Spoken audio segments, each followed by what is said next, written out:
الله أكبر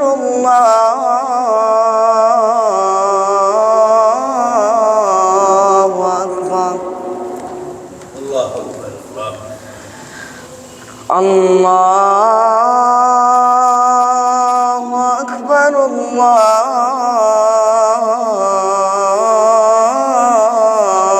الله أكبر أشهد أن لا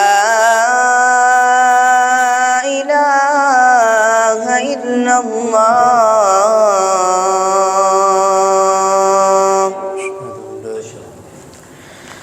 أشهد أن لا إله إلا الله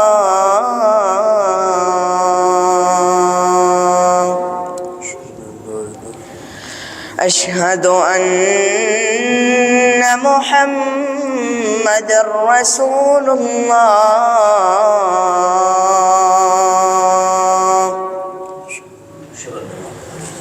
أشهد أن محمد رسول الله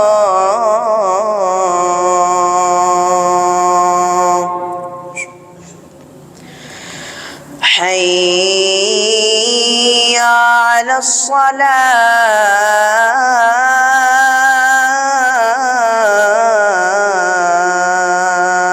الصلاة حي على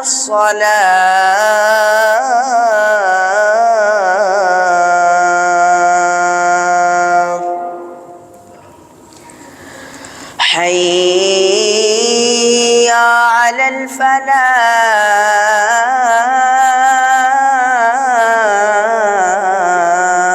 الفلاح حي على الفلاح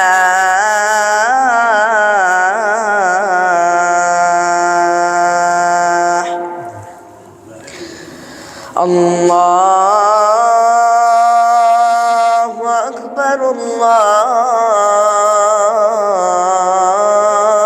الله أكبر لا إله إلا الله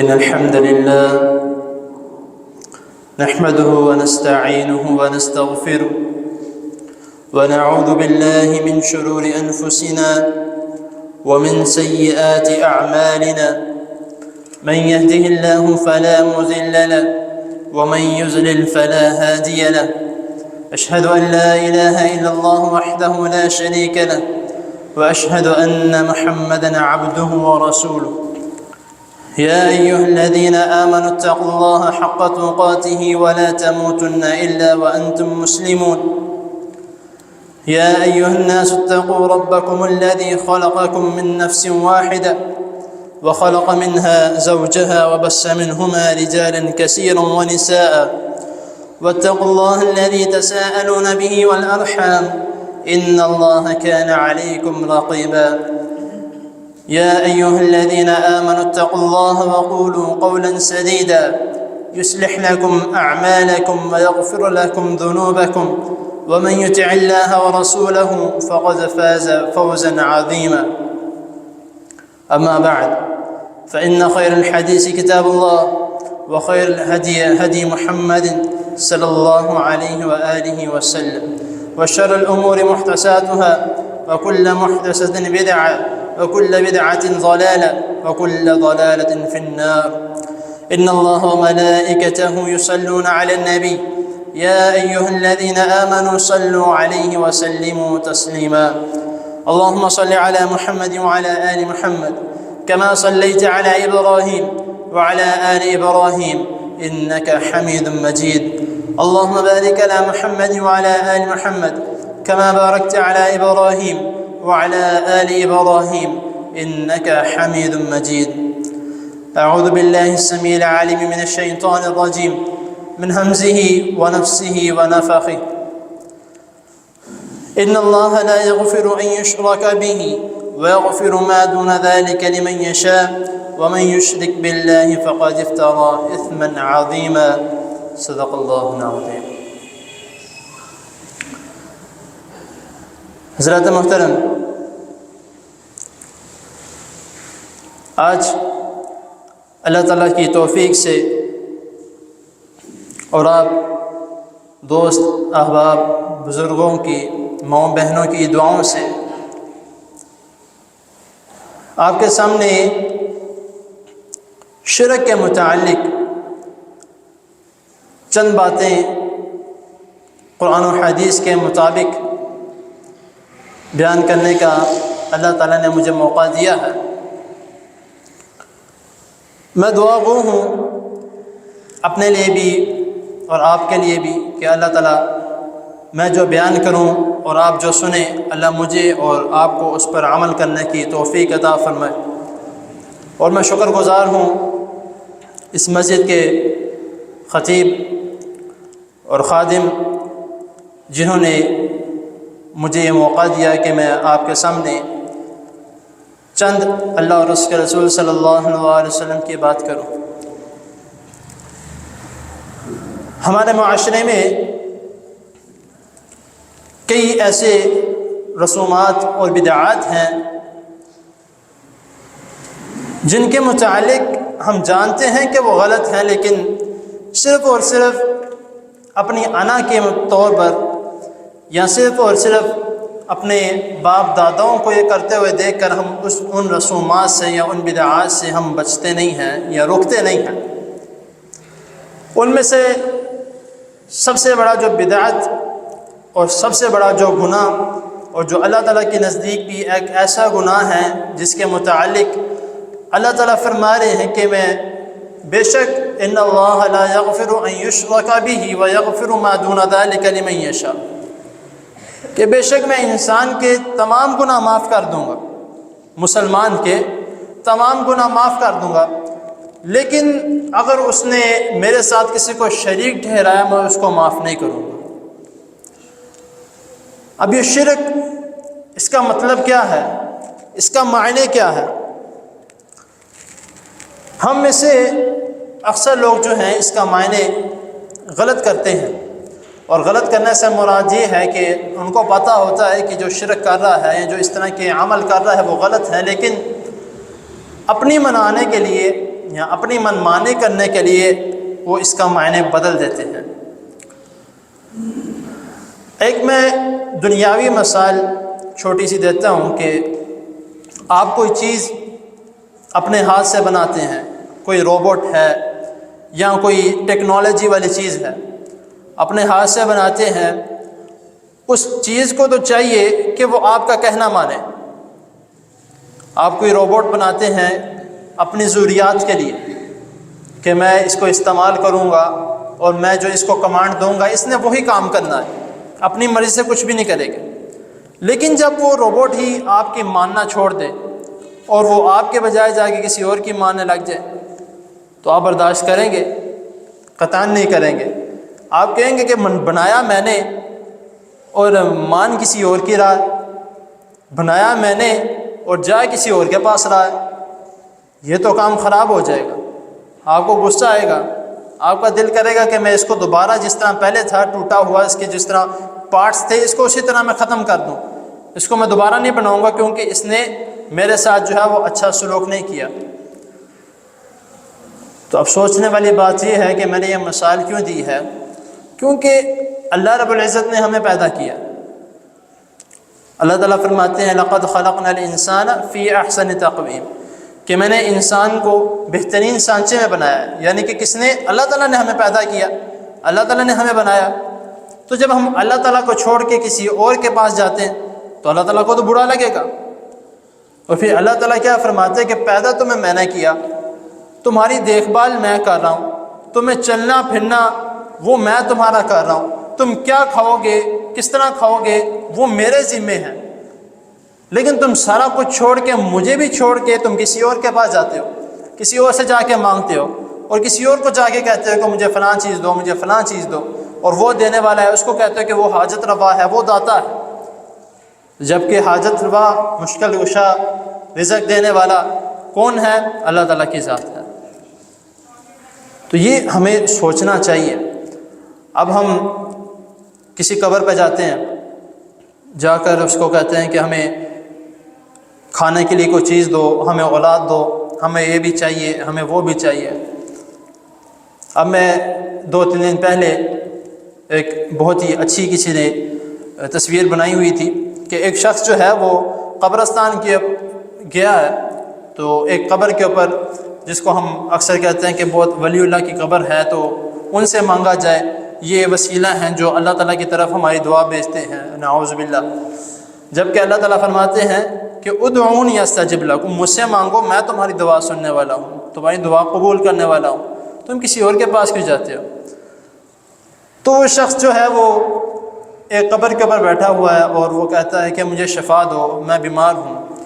تو کسی نے بنایا ہے کہ وہ اس کے اندر سے جو آدمی ہے وہ کہتا ہے کہ بھائی میں بھی بیمار تھا جس کی وجہ سے میں اس قبر میں گیا تھا۔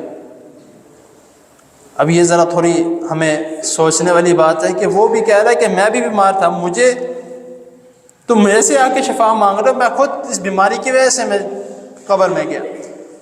تو یہ ہمیں سوچنا چاہیے کہ جب اللہ تعالیٰ نے فرمایا ہے کہ میرے ساتھ کسی کو شریک نہ بناؤ، اور آپ تقریباً ہر شخص جو ہے یہ سورت تلاوت کرتا رہتا ہے صبح شام کے اذکار میں بھی، نمازوں میں بھی، اس کا ترجمہ بھی سب جانتے ہیں، سورۃ الاخلاص، قل هو اللہ احد اللہ الصمد لم یلد ولم یولد ولم یکن لہ کفوا احد۔ اس کا نام اخلاص کیوں ہے؟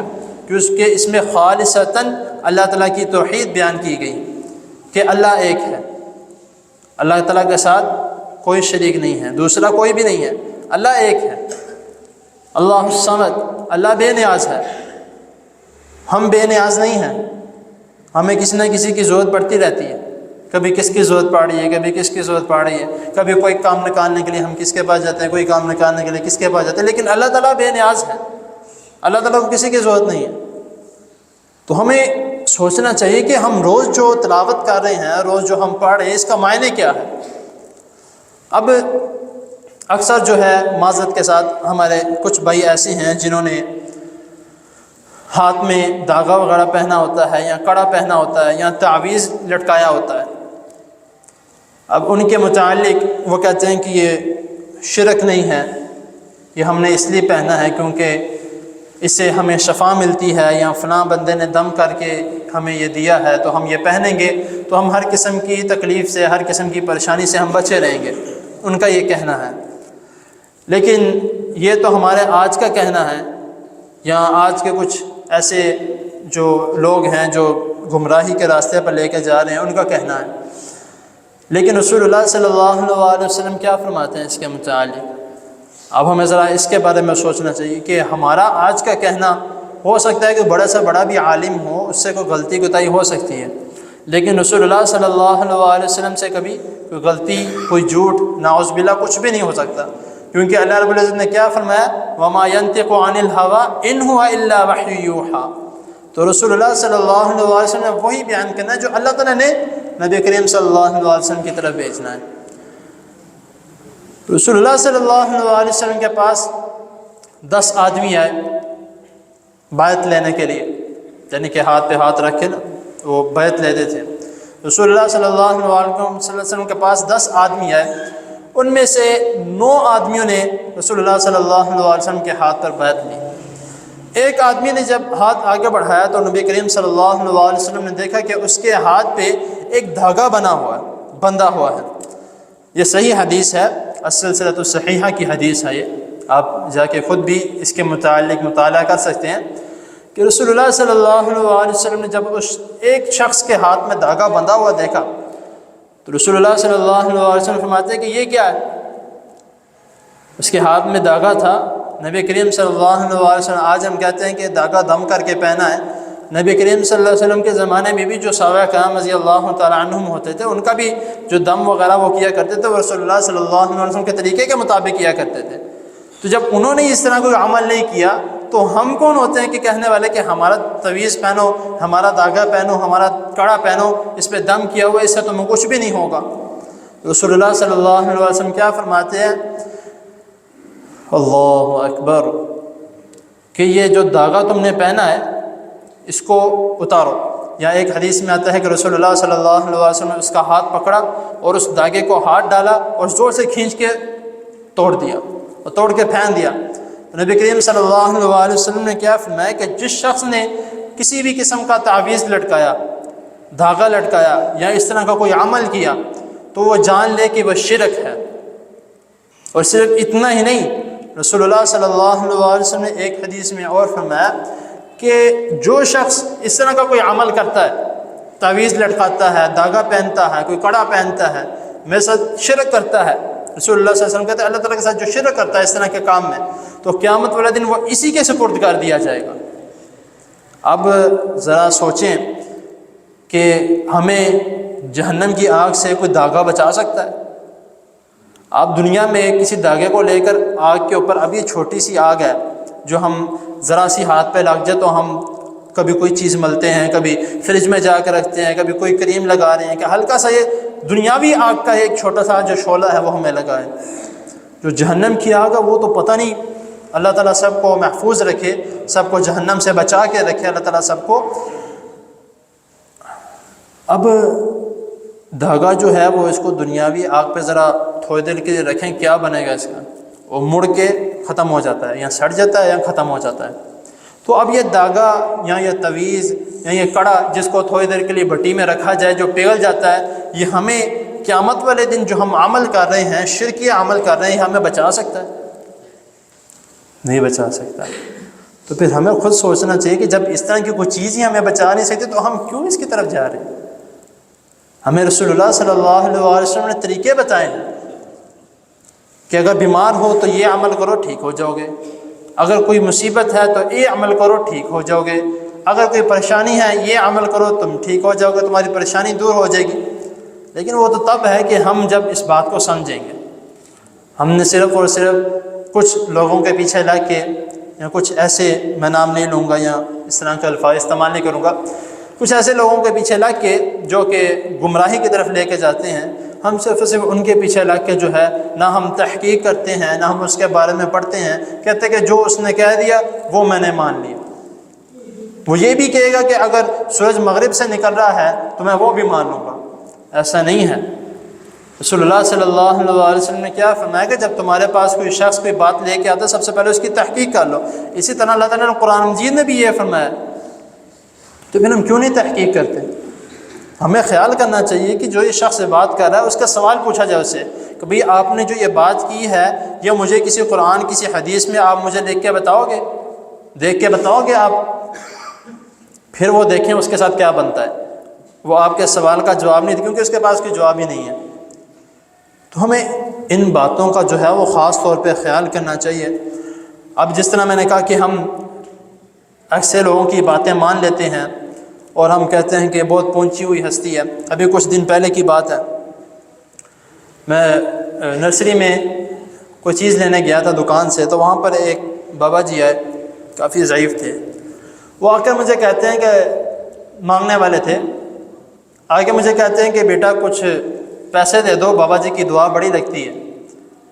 خیر پہلے میں نے اتنا غور نہیں کیا، میں وہاں سے جانے لگا تھا، لیکن میں نے سوچا کہ بابا جی کہہ رہے ہیں کہ ان کی دعا بڑی لگتی ہے تو ان سے ایک دو سوال کر لیے جائیں تو ہو سکتا ہے واقعی کافی پہنچی ہوئی ہستی ہوں. میں ان کے پاس گیا، میں کہا بابا جی آپ ابھی ماشاءاللہ کہہ رہے تھے، کوئی شک نہیں ہے اس میں، ہو سکتا ہے آپ کی دعا لگتی ہو، آپ نمازی پرہیزگار ہوں گے، تو مجھے یہ بتائیں کہ ابھی ظہر کی نماز ہوئی ہے، آپ نماز پڑھ کے آئے ہیں؟ کہتا ہے بچے نمازیں تو 5 ہیں. تو میں نے کہا 5 کو چھوڑے، آپ مجھے ظہر کا بتا دیں، آپ نے ظہر کی پڑھی ہے؟ وہ چپ کر کے وہاں سے نکل گیا۔ اب یہ ہمارا حال ہے کہ جو یہ کہہ دے گا کہ ہماری دعا بڑی لگتی ہے یا بہت بڑے ہم ولی اللہ ہیں، آپ نے اکثر دیکھا ہوگا کہ جو اللہ تعالیٰ سب کو ہدایت دیں جو اس طرح کے عمل کرتے ہیں، انہوں نے تو دیکھا ہوگا کہ جب کسی ولی اللہ کی قبر پہ جاتے ہیں، جا کے وہاں پر جو ہیں کچھ آدمی بیٹھے ہوتے ہیں جنہوں نے ہاتھ میں ایک جھاڑ سے رکھی ہوتی ہے، جو ان کے پاس آتا ہے وہ اس کے اوپر پھیرتے ہیں اور کہتے ہیں جاؤ تمہاری دعا قبول ہو جائے گی، نعوذ باللہ۔ اب ان کے متعلق رسول اللہ صلی اللہ علیہ وسلم کیا فرما رہے ہیں، میں وہ بھی بتا دیتا ہوں کہ میں نے شروع میں شاید میں نے کہا کہ نہیں کہا، ابھی کہہ دیتا ہوں کہ اللہ تعالیٰ کے فضل و کرم سے میں اس منبر پہ اگر کھڑا ہوں تو باقی بھی جانتے ہیں جو میرے دروس وغیرہ سنتے رہتے ہیں، اور قارصہ بھی ماشاءاللہ یہاں پہ موجود ہیں، ان کو بھی علم ہے کہ میں اکثر وہ بات بیان کرتا ہوں جو میں حدیث میں پڑھی ہو اور جو میں نے قرآن مجید میں پڑھی ہو، اس کے علاوہ میں ادھر ادھر کی کوئی بات بیان نہیں کرتا۔ رسول اللہ صلی اللہ علیہ وسلم اس جھاڑ پون کے متعلق جو ہے وہ فرما رہے ہیں، مسند احمد کی حدیث ہے، آپ خود بھی جا کے اس کو سرچ کر سکتے ہیں، سوشل میڈیا کا دور ہے، حدیث نمبر 7737 7737۔ رسول اللہ صلی اللہ علیہ وسلم نے فرمایا کہ جھاڑ پون کرنا، پہلا لفظ یہی کہا رسول اللہ صلی اللہ علیہ وسلم کہ جھاڑ پون کرنا، تعویذ باندھنا یا ایسے کوئی عمل کرنا، ایسا کرنے والا شخص شرک کرتا ہے۔ تو اب یہاں پر معاملہ سارا ختم ہو گیا جب رسول اللہ صلی اللہ علیہ وسلم نے فرما دیا کہ اب اس کے آگے کسی اور کی بات چلے گی، کسی کی بھی نہیں چلے گی۔ کوئی یہ کہے کہ میں بہت پہنچی ہوئی ہستی ہوں، میں بہت بڑا عالم ہوں، میرے سے دعا کرایا کرو، میری دعا بہت لگتی ہے، یا میں ایسا عمل کروں گا کہ تمہاری دعا قبول ہو جائے گی، تو ایسا کام درست نہیں ہے، ہمیں بچ کے رہنا چاہیے۔ اور ہم اکثر اس طرح کے لوگوں کے پیچھے لگ جاتے ہیں اور ان کی محبت میں ہم اس طرح کے ہو جاتے ہیں کہ وہ جو کہتے ہیں ہم مان لیتے ہیں، ہم ان کے پاس جاتے ہیں۔ اکثر ہم کہتے ہیں کہ وہ فلاں بندہ جو ہے یار اس نے تو میری بات کو جو ہے ایسے پہچان لیا، میں اس کے پاس کیوں آیا ہوں کہ جیسے اس کو بہت غیب کا علم ہو۔ آپ نے شاید غور نہیں کیا ہوگا کہ جب کوئی لوگ اس طرح کی جگہ پہ جاتے ہیں تو باہر اندر جانے سے پہلے ان کا باہر انٹرویو ہوتا ہے، آپ کا نام کیا ہے، آپ کس وجہ سے یہاں پہ آئے ہو، آپ نے کیا کرنا ہے اندر جا کے، آپ کو کیا تکلیف ہے، کیا پریشانی ہے، وہ پوچھتے ہیں بھائی۔ اور جب پھر وہ وہاں پہ انٹرویو دے کے اندر جاتے ہیں بابا جی کی طرف، بابا جی کہتے ہیں کہ تم اس لیے آئے ہو یہاں پہ، تمہارا نام یہ ہے، تمہاری یہ پریشانی ہے، وہ کہتا ہے ہاں جی بالکل، آپ نے بالکل صحیح کہا، میں اسی لیے آیا ہوں۔ تو وہ جی بابا جی بہت پہنچی ہوئی ہستی ہیں، بابا جی کہتے ہیں کہ ایسا ایسا عمل کرنا ہے، 3-4 مسجدوں کا پانی اکٹھا کرنا ہے، اس کے اوپر یہ کلمات پڑھنے ہیں، اس کے اندر یہ تعویذ ڈال دینا ہے، اور پھر جا کے جو ہے وہ اپنے گھر میں تم نے ساروں کو پلا دینا ہے، تو تمہارا یہ کام ہو جائے گا۔ اور ہم ان کی بات سنتے ہیں۔ اللہ رب العزت فرماتے ہیں کہ انسان جو سوچتا ہے میں اس کو اس کے گمان کے مطابق چلاتا ہوں۔ انسان نیک بننا چاہتا ہے، اللہ تعالیٰ اس کو نیک بنا دیتے ہیں۔ انسان برائی کے راستے پہ چلتا ہے، اللہ تعالیٰ اس کو اس کے معاملات پہ چھوڑ دیتے ہیں کہ جو تم نے کرنا ہے کرو۔ یہ اب ہماری سوچنے والی بات ہے۔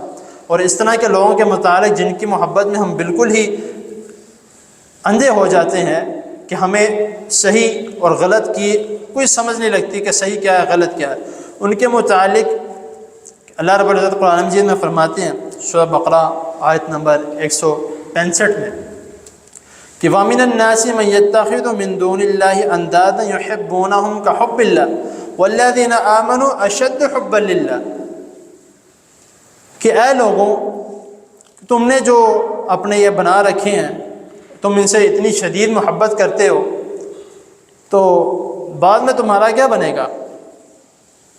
اب ان کا بھی ذرا جواب سن لیں کہ بعد میں ان لوگوں کا کیا بنے گا جو ان سے اتنی محبت کرتے ہیں اور وہ کہتے ہیں کہ ہم آپ کو جو ہے وہ پل صراط بھی پار کرائیں گے، ہمارا ہاتھ پکڑ لو، ہم آپ کو جنت تک لے کر جائیں گے، آپ کو کوئی نماز پڑھنے کی ضرورت نہیں ہے، آپ کو کوئی کچھ عمل کرنے کی ضرورت نہیں ہے، ہمارے ساتھ رہو، ہمارا ساتھ دو، لوگوں کو ہمارے بارے میں بتاؤ، ہم آپ کو جنت تک چھوڑ کے آئیں گے۔ اب ان کے متعلق جب آتا ہے تو وہ کیا کہتے ہیں کہ وقال الذين اتبعوا لو ان لنا كرة فنتبرأ منهم كما تبرؤوا منا كذلك يريهم الله اعمالهم حسرات عليهم وما هم بخارجين من النار. کہ وہ کہیں گے ہم تو ان کو جانتے ہی نہیں ہیں، ہم نے کب ان کو اپنے پیچھے لگایا تھا. جن کے پیچھے لگے رہتے ہیں لوگ وہ کہیں گے ہم تو ان کو جانتے ہی نہیں ہیں، ہمیں تو پتہ نہیں ہے یہ لوگ کون ہیں، ہم نے نہ ان کو اپنے پیچھے لگایا. اور وہ کہیں گے کہ یا اللہ ایک بار ہمیں بس دنیا میں دوبارہ بھیج دے، بس ایک بار بھیج دے، ہم دوبارہ اس طرح کے لوگوں پر یقین نہیں کریں گے. لیکن تب بہت دیر چکی ہوگی.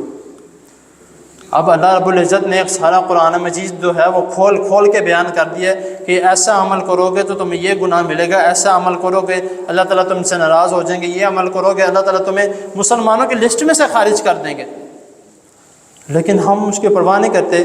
اکثر میں اپنے دروس میں ایک بات بولتا ہوں کہ ہم جو آنکھوں دیکھی چیز دیکھتے ہیں ہم اس پہ یقین کر لیتے ہیں. آنکھوں دیکھی جو چیز دیکھتے ہیں، جس طرح مثال کے طور پہ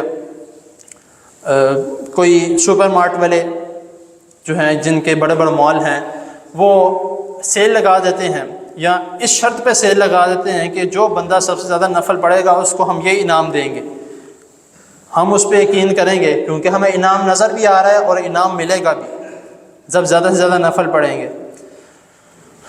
تو اب اللہ رب العزت کیا فرما رہے ہیں کہ تم فرضیت بھی ادا کرو، سنت نوافل بھی جو ہیں وہ ایکسٹرا تم پڑھو، اور اس کے بعد جو ہے اگر اللہ نہ کرے تمہارے کوئی فرض چھوٹ جاتے ہیں کسی غلطی کی وجہ سے، تمہیں یاد نہیں رہے ہیں جو بھی، تو قیامت والے دن کیا ہوگا کہ جب اللہ تعالیٰ سب ان کے جب نامہ اعمال ہے وہ تولے جائیں گے تو فرشتے کہیں گے اے اللہ اس کی نمازیں اتنی کم ہیں.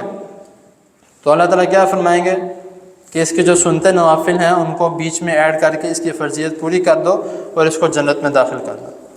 اب یہ ہمیں نظر نہیں آ رہا کیونکہ یہ حدیث میں ہے، یہ ہماری آنکھوں کے سامنے نہیں ہے، تو ہم اس پہ نہیں غور کریں گے کیونکہ ہمیں نظر نہیں آ رہا نا. تو جو ہمیں نظر آ رہا ہم اس پہ غور کر رہے ہیں. اب جہنم ہے وہ ہمیں نظر نہیں آ رہی، جنت ہے وہ ہمیں نظر نہیں آ رہی، لیکن جو شخص ان چیزوں پر ایمان رکھتا ہے وہ کبھی بھی کوئی غلط کام کرنے کا نہیں سوچے گا. کوئی شرک والا کام ہو، کوئی گناہ والا کام ہو، وہ کبھی نہیں سوچے گا. کیوں؟ کیونکہ اس کو پتہ ہے غلط ہے. تو اسی طرح اللہ رب العزت نے شرک کرنے والوں کو کیا اللہ تعالیٰ نے جو ایک لیبل جو دیا ہے، دو ایسے الفاظ جو ہیں وہ اللہ تعالیٰ نے قرآن مجید میں فرمایا کہ سب سے پہلا جو ہے وہ انما المشرکون نجس، کہ مشرک جو ہے وہ ناپاک ہے. شرک کرنے والا، مشرک کسے کہتے ہیں؟ شرک کرنے والا. تو شرک کرنے والا کوئی بھی ہو وہ گندہ ہی ہے. مسلمان کے لباس میں ہو، یعنی کہ مثال کے طور پر مسلمان کے لباس میں یہ کہ اس نے کلمہ پڑھا ہے لیکن سجدے کرتا ہے جا کے قبروں کو، کلمہ پڑھا ہے لیکن مشکل کو سمجھتا ہے کسی پیر بابے کو، کلمہ پڑھا ہے لیکن وہ کہتا ہے کہ مجھے اولادیں دینے والا فلاں ہے، کلمہ پڑھا ہے لیکن وہ کہتا ہے کہ میری بگڑی بنانے والا فلاں ہے، تو وہ بھی مشرک ہے، وہ بھی شرک کرنے والا ہے. حضرت لقمان علیہ السلام نے اپنے بیٹے کو جو وصیت کی تھی اس میں ایک یہ بھی تھا کہ بیٹا شرک نہ کرنا، ان الشرک لظلم عظیم، بے شک شرک بہت بڑا ظلم ہے. اب جو اکثر جو گمراہ کرنے والے لوگ ہیں وہ کہتے ہیں کہ ان الشرک لظلم عظیم، اب یہ کس پہ ظلم ہو رہا ہے؟ یا اللہ تعالیٰ پہ ظلم ہو رہا ہے؟ استغفر اللہ، نعوذ باللہ. ان الشرک لظلم عظیم کا مطلب یہ نہیں ہے کہ نعوذ باللہ ہم اللہ تعالیٰ پہ ظلم کر رہے ہیں، ہم اپنی جانوں پہ ظلم کر رہے ہیں، شرک کر کے اپنی جانوں پہ ظلم کر رہے ہیں کہ بھئی اللہ تعالیٰ نے منع کیا لیکن تم پھر بھی آگ کی طرف جا رہے ہو، اللہ تعالیٰ نے آگ سے روک رہے ہیں لیکن تم پھر بھی کہتے ہو کہ نہیں میں نے اس کے اندر ہی جانا ہے، میں جا کے دیکھوں تو صحیح وہ ہے کیسی جگہ. تو بچنا ہم نے خود ہے، ہمیں کوئی بچانے والا نہیں آئے گا. اب ہم کہتے ہیں کہ تکلیفیں، پریشانیاں، یہ سارا کچھ کس طرح دور ہوگا؟ وہ فلاں جو ہیں وہ کرتے ہیں تو ہم کیوں نہ ان کی بات مانیں، وہ ایسے کرتے ہیں تو ہمیں شفا ملتی ہے، یہ کرتے ہیں وہ شفا ملتی ہے. ایسا نہیں ہے. وہ وقتی طور پر جو ہے وہ ہمارے جو ذہن میں بات بیٹھی ہوتی ہے کہ اس نے وہ جو پیر بابا ہیں انہوں نے کہا تھا کہ وہ دم کریں گے تو اس سے مجھے شفا ملی تھی، یہ وقتی صرف جو ہمارے ذہن میں بیٹھ ہوتی ہے نا، بات بیٹھی ہوتی ہے، اسی کے مطابق ہوتا ہے۔ لیکن اگر کوئی شخص یہ چاہتا ہے کہ اس کو مکمل ہر چیز سے شفا ملے، ہر چیز سے اس کی تکلیفیں دور ہوں، ہر پریشانیاں اس کی دور ہوں، تو رسول اللہ صلی اللہ علیہ وسلم نے بہترین عمل بتائیں کہ اگر بیمار ہو تو اس کے لیے اپنے اوپر دم کرو۔ اور دم کون سا ہے وہ بھی رسول اللہ صلی اللہ علیہ وسلم نے بتا دیا۔ یہ بتاتے نہیں نا ہے جو ابھی کہتے ہیں کہ ہم نے دم کر کے اس تعویذ کے اوپر آپ کو دے دیا، آپ اس کو پہنو، آپ کے ساتھ یہ ہوگا۔ کیوں نہیں بتاتے؟ کیونکہ ان کا دم ہے ہی نہیں، 2 نمبری صرف اور صرف پیسے کمانے کے لیے۔ رسول اللہ صلی اللہ علیہ وسلم نے دم بھی بتا دیے کہ بھائی سورۃ فاتحہ 7 مرتبہ پڑھ کے دم کرو۔ اب سورۃ فاتحہ کا مطلب صرف فاتحہ نہیں ہے، سورۃ فاتحہ میں اس کا مطلب رقیہ بھی ہے، دم۔ تو دم کیا جائے، 7 مرتبہ سورۃ فاتحہ پڑھ کے جو ہے دم کرے۔ سورۃ فاتحہ جو ہے وہ زہریلے جانور کا ڈنگ جو ہے وہ نکال سکتی ہے، تو کیا ہماری بیماریوں کو ٹھیک نہیں کر سکتی؟ کر سکتی ہے۔ پریشان ہوں، رسول اللہ صلی اللہ علیہ وسلم نے کیا فرمایا کہ یا حی یا قیوم برحمتک نستغیث، استغیث، یہ پڑھ لو، پریشانی دور ہو جائے گی۔ اب رسول اللہ صلی اللہ علیہ وسلم نے یہ بھی بتا دیا، وہ بتاتے ہیں نہیں بتاتے؟ بھائی وہ بتا دیں گے تو ان کا معاملہ ہی خراب ہو جائے گا، کوئی اور بھی شروع کر دے گا پھر، تو بتا ہی نہیں سکتے کیونکہ ان کے پاس کوئی ایسا عمل ہے ہی نہیں۔ پریشان ہو، کسی تکلیف میں ہو، 2 رکعت نفل پڑھیں، اس کے بعد اللہ تعالیٰ کے حضور ہاتھ اٹھائیں صرف 1 مرتبہ، اور 1 آنسو آنکھ سے نکل جائے، اس کے نیچے گرنے سے پہلے آپ کی پریشانی اللہ تعالیٰ کے فضل و کرم سے دور ہو جائے گی۔ یہ میں نہیں کہہ رہا، یہ رسول اللہ صلی اللہ علیہ وسلم کا عمل ہے۔ تو یہ طریقہ کار جو ہے وہ نبی کریم صلی اللہ علیہ وسلم نے ہمیں سکھلا دیا ہے، تو اب ہم پہ ہے، ہم پہ ڈیپینڈ کرتا ہے کہ ہم اس پر عمل کرتے ہیں یا نہیں کرتے۔ تو یہ چند باتیں جو ہیں وہ شرک کے متعلق میں آپ کے سامنے بیان کر رہا تھا کہ اللہ تعالیٰ انسان کے باقی گناہ جو ہیں وہ معاف کر دیں گے، لیکن جو انسان کا شرک والا معاملہ ہے، اللہ تعالیٰ کے ساتھ کسی کو شریک بنانا، یعنی کہ یہ سمجھ لینا کہ میں اللہ تعالیٰ کرتے ہیں تو اللہ تعالیٰ کو تک پہنچانے والے یہ لوگ ہیں، ایسا نہیں ہے۔ اللہ تعالیٰ واحد ہے اور اللہ تعالیٰ اکیلا ہی سننے والا ہے۔ مانگنا ہے تو اللہ تعالیٰ سے مانگے، کیونکہ اللہ تعالیٰ نے آپ کو کھلی چھوٹ دی ہے۔ اس کے درمیان کوئی اللہ تعالیٰ کے درمیان کوئی انٹر کام نہیں ہے کہ اس فلاں پہلے فون کریں گے، وہ نمبر دبائیں گے، پھر اللہ تعالیٰ کی طرف سے رابطہ جائے گا، ایسا نہیں ہے۔ اللہ تعالیٰ کی طرف ڈائریکٹ کال ہے، اللہ تعالیٰ کی طرف ڈائریکٹ کال ہے۔ تو ہم نے بس اللہ تعالیٰ کی طرف جو ہے وہ کال ملانی ہے۔ تو انشاءاللہ تعالیٰ آگے سے آپ کو یہ جواب نہیں ملے گا کہ یہ ابھی رابطہ ممکن نہیں ہے، آپ کو یہ جواب نہیں ملے گا کہ ابھی جواب موصول نہیں ہو رہا، آپ کو یہ جواب نہیں ملے گا کہ ابھی نیٹ ورک آپ کی رینج میں نہیں ہے، آپ کو یہ جواب نہیں ملے گا کہ فون ابھی بند ہے۔ جب بھی آپ کال کریں گے تو اللہ رب العزت انشاءاللہ تعالیٰ آپ کی لازمی کال سنیں گے۔ کال سے مراد یہ والی کال نہیں ہے، یہ والی کال ہے، تو کچھ اور نہ سمجھ لیجیے گا۔ کال سے مراد دعا والی کال ہے کہ آپ جب بھی اللہ تعالیٰ سے دعا مانگیں گے، رات کو ہو، صبح کو ہو، دوپہر کو ہو، شام کو، انشاءاللہ اللہ تعالیٰ آپ کی دعاؤں کو قبول کریں گے۔ تو ضروری نہیں ہے کہ کسی کے پاس جا کے اس کو کہنا کہ میری دعا کرو، میرے لیے یہ کرو، میرے لیے وہ کرو۔ اکثر جو ہے آخری بات کر کے بات کو مکمل کرتا ہوں، وقت جو ہے کافی زیادہ ہو رہا ہے، کہ میں اکثر جو ہے چند ایک بات جو ہے وہ میں کرتا ہوں کہ ہم کبھی کس کے پاس جا رہے ہیں، کبھی کس کے پاس جا رہے ہیں دعا کرانے کے لیے کہ بھیا آپ بھی دعا کرنا، آپ بھی دعا کرنا، آپ بھی دعا کرنا، یا کسی مولوی صاحب کے پاس جاتے ہیں، کسی پیر صاحب کے پاس جاتے ہیں۔ آپ کو کہیں جانے کی ضرورت نہیں ہے۔ اب آپ پوچھتے ہیں کیوں نہیں بھائی جانے کی ضرورت ہے؟ وجہ ہوتی ہے کوئی کیوں نہیں جانے کی ضرورت ہے۔ گھر میں والدین ہیں، ان سے دعا کرا لیجیے، کیونکہ ہو سکتا ہے کہ باہر آپ کسی سے دعا کراتے ہیں، کسی کو بھی کہتے ہیں، وہ آپ کے لیے اس طرح سے دعا نہ کرے جس طرح سے آپ کے لیے والدین نے دعا کرنی ہے۔ تو اسی لیے اپنی دعا کا جو ٹھکانہ ہے وہ یا اپنے تک رکھیں، یا اپنے والدین تک رکھیں، یا اس تک بھی لے کے جانا ہے تو اس کے لیے جا کے اس کو جا کے کہیں جو آپ کا واقعی میں ہمدرد ہو اور وہ نیک ہو اور وہ آپ کے لیے دعا اچھے طریقے سے کر سکے۔ تو مجھے اجازت دیں، اللہ تعالیٰ کی حضور دعا ہے اللہ تعالیٰ جو سنا ہے اس پر عمل کرنے کی توفیق عطا فرمائے، اور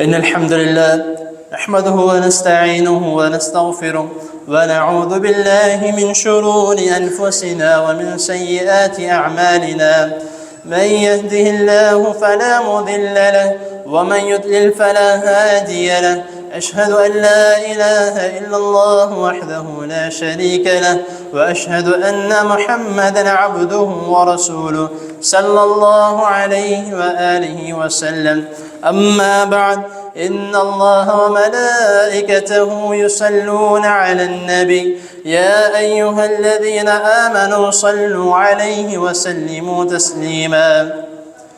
اللهم صل على محمد وعلى آل محمد كما صليت على إبراهيم وعلى آل إبراهيم إنك حميد مجيد.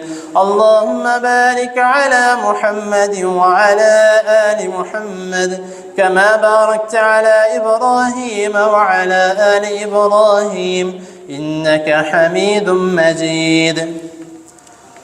ربنا آتنا في الدنيا حسنة وفي الآخرة حسنة وقنا عذاب النار. ربنا ظلمنا أنفسنا وإن لم تغفر لنا وترحمنا لنكونن من الخاسرين.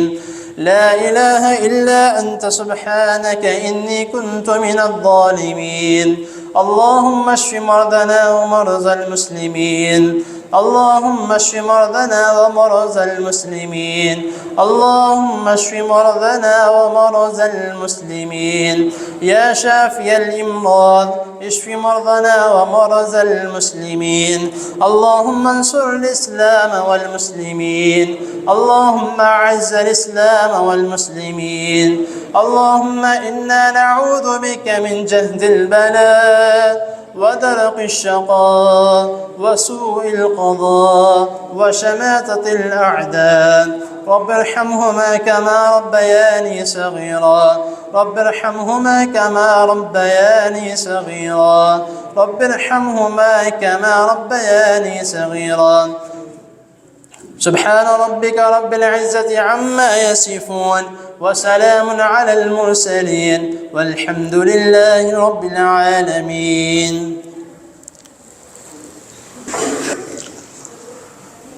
الله أكبر.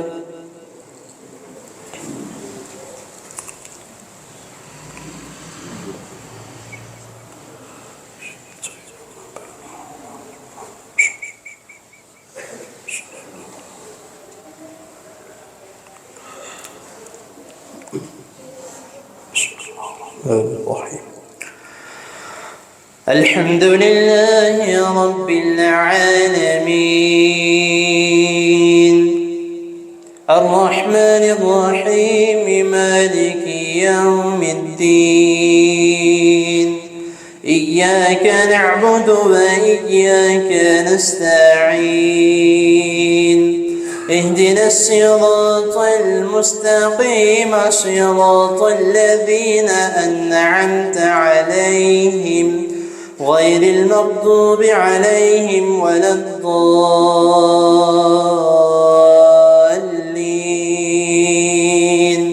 آمين.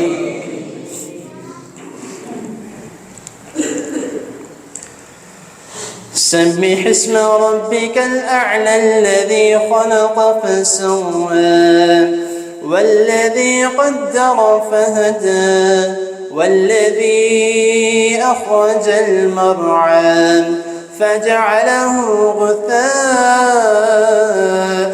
أحوى.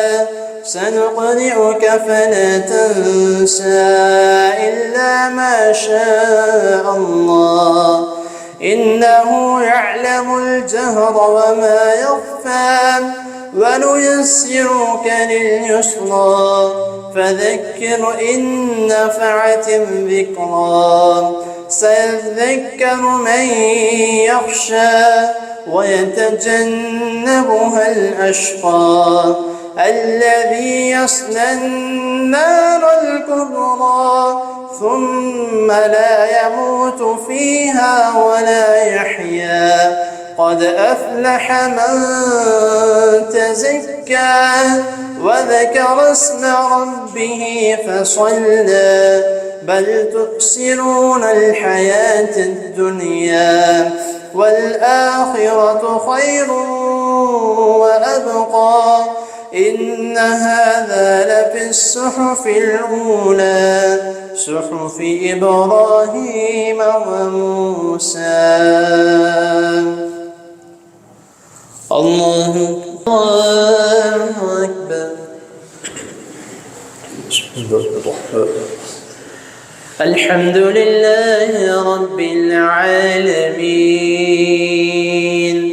الرحمن الرحيم مالك يوم الدين إياك نعبد وإياك نستعين اهدنا الصراط المستقيم صراط الذين أنعمت عليهم غير المغضوب عليهم ولا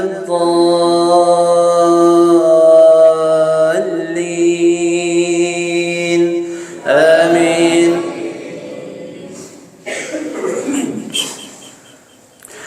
هل أتاك حديث الغاشية وجوه يومئذ خاشعة عاملة ناصبة تصلى نارا حامية تسقى من عين آنية ليس لهم طعام إلا من ضريع لا يسمن ولا يغني من جوع وجوه يومئذ ناعمة لسعيها راضية في جنة عالية لا تسمع فيها لاغية فيها عين جارية فيها سرر مرفوعة وأكواب موضوعة ونمارق مصفوفة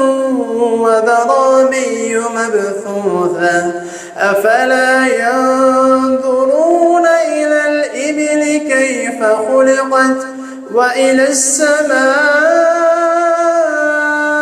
السماء كيف رفعت وإلى الجبال كيف نصبت وإلى الأرض كيف سطحت فذكر إنما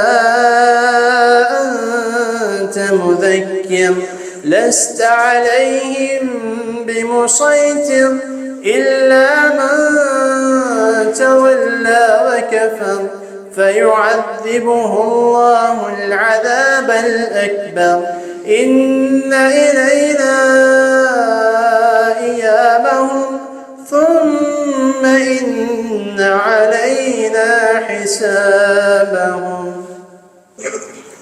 الله